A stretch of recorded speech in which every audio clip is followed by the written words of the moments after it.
Hello, my loves. I hope you guys are doing well. Welcome into this video for how to find your house for any astrological event. So this video is going to guide you through the steps of finding where in your chart any astrological event that's currently happening is occurring. So for example, the moon phases, the new moon and the full moon always happen in a certain degree of the astrological signs that they occur in. Now you can take this degree point and sign point and find out where in your chart it is and link that to what house it is. Now the houses represent the area of your life that this current astrological event is highlighting. So a new moon in Virgo is all about Virgo energy, right? It's all about innocence. It's all about practicality. It's all about sensibility. And wherever this new moon would show up in your chart, whatever house it's in, that's a specific area of your life. So it might be in your first house, which is the house of the self. So it might be that you're really learning lessons of practicality and sensibility in yourself. So that's just an example. I won't go through all of the examples or what all of the houses are, but I will go through how to figure out where in your chart an astrological event is happening in which house, okay? So the first thing you need to know is what degree and what minute the astrological event is occurring.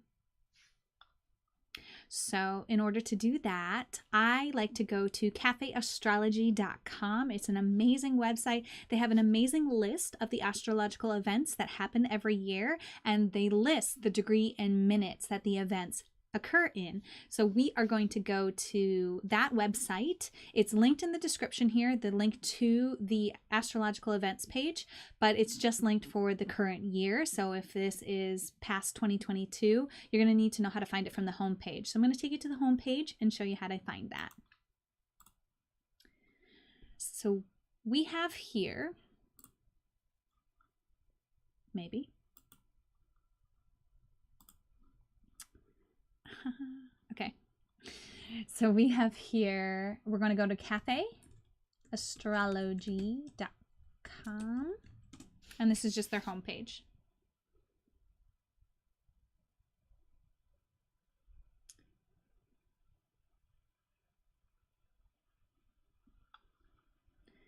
And it's loading really slow. Okay.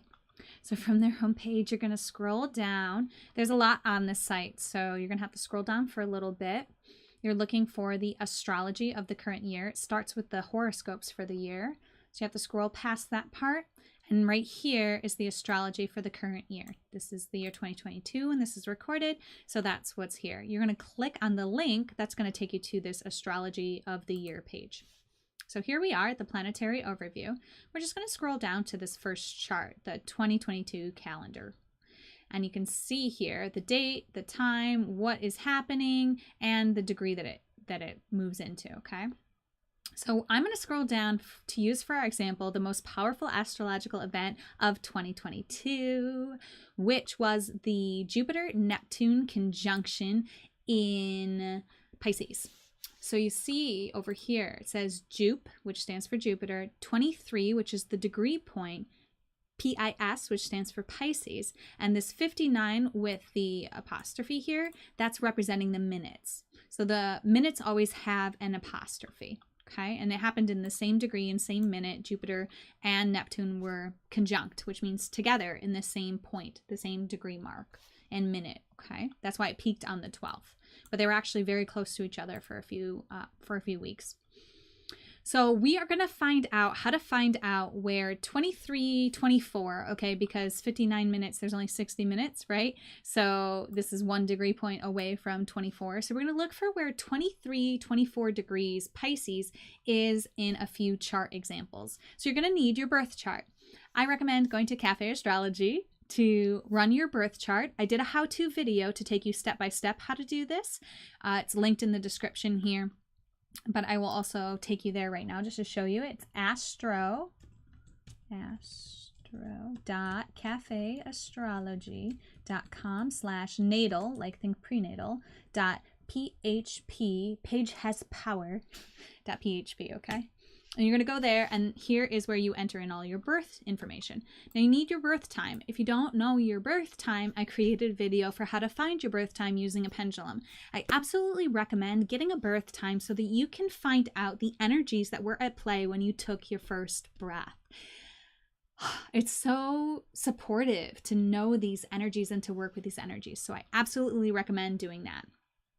All right, back to here, and we'll go through each chart. So here's an example of somebody's chart. You're going to be looking for, once you run that chart information, you're going to be looking for the second chart on the page, the Placidus chart. Okay, that's where we're here. That's where we are here. That's what we're looking at. So it's the second chart that will be generated from the Cafe Astrology system. The first chart, I believe, is called the tropical.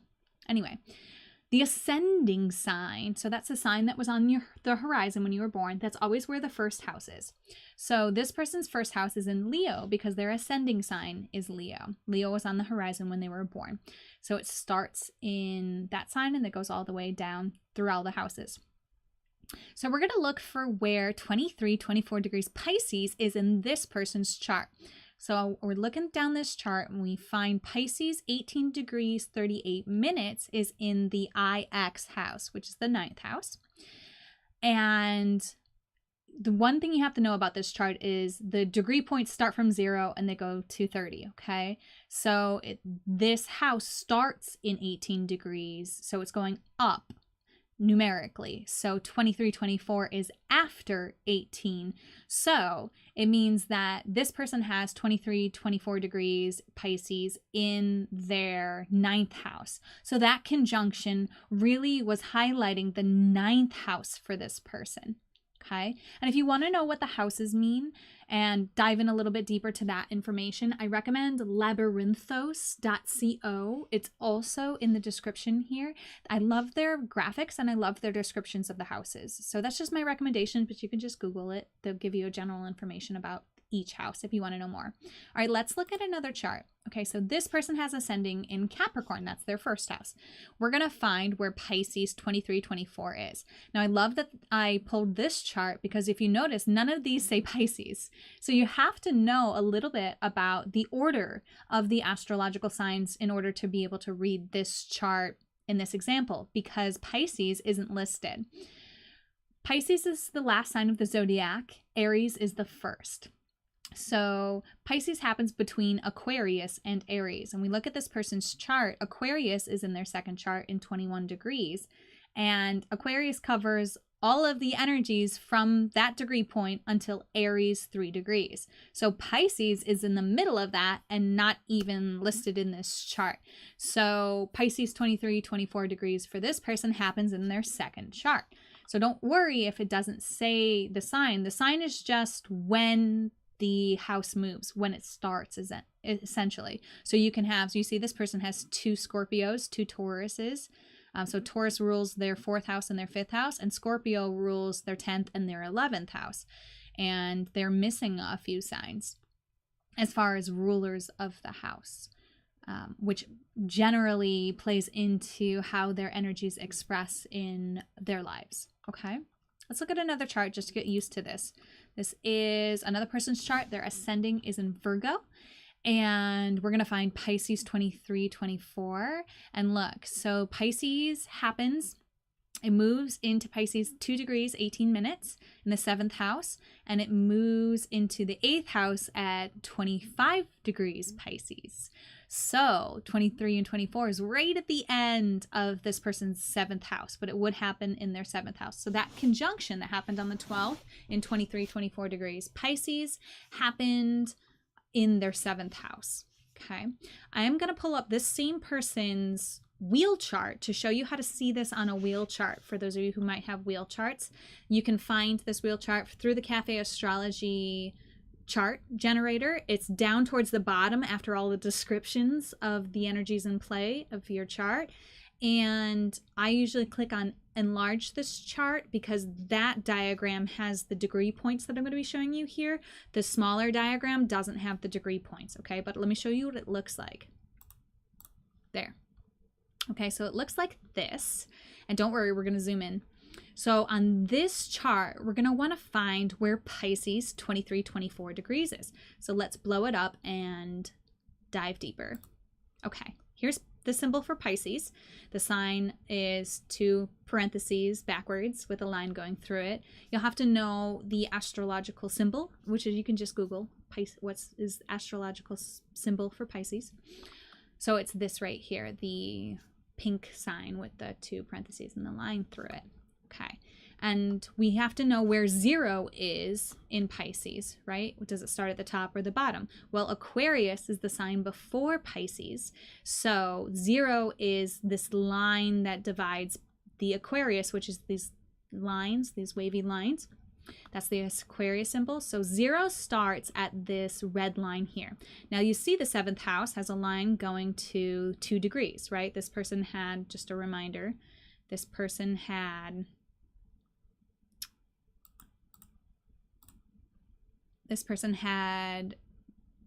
Pisces in their 7th house, starts in 2 degrees 18 minutes. Okay, so the 8th house is a little tricky to see, but I like that we're using this example because it's a little tricky. There is actually, you notice the larger hashtags are 5 degrees, and each one in between represents, 6, 7, 8, 9, and it goes all the way to 30. So if we look up here where the VIII is, where the dash is on the inside, we follow it out to the outer ring, we might be able to notice that there's a larger line, and it goes on the inside too of this outer ring. And that's because this person, as a reminder, has 25 degrees exactly is when their 8th house starts.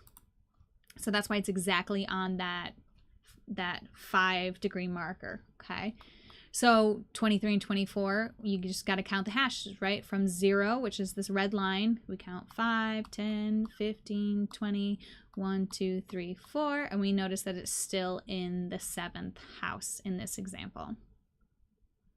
I hope that makes sense to y'all. I am open to questions if you have questions, but this is a really powerful way to continue to use the cycles and the rhythms in our lives to find out more information about the areas of your life that are highlighted by astrological events. I will be using these for my moon readings that I do, new moons and full moon readings, so that we're going to be doing readings based on which house the current lunation is happening for you, and focus on that. But you can use this for your own information and your own knowledge as well. If you like my stuff and want to support me, I'm happy to receive your support.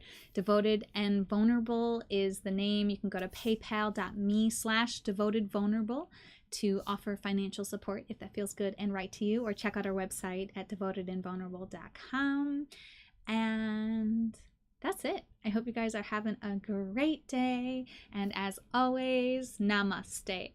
The universal light within me salutes and honors the universal light within you. Namaste.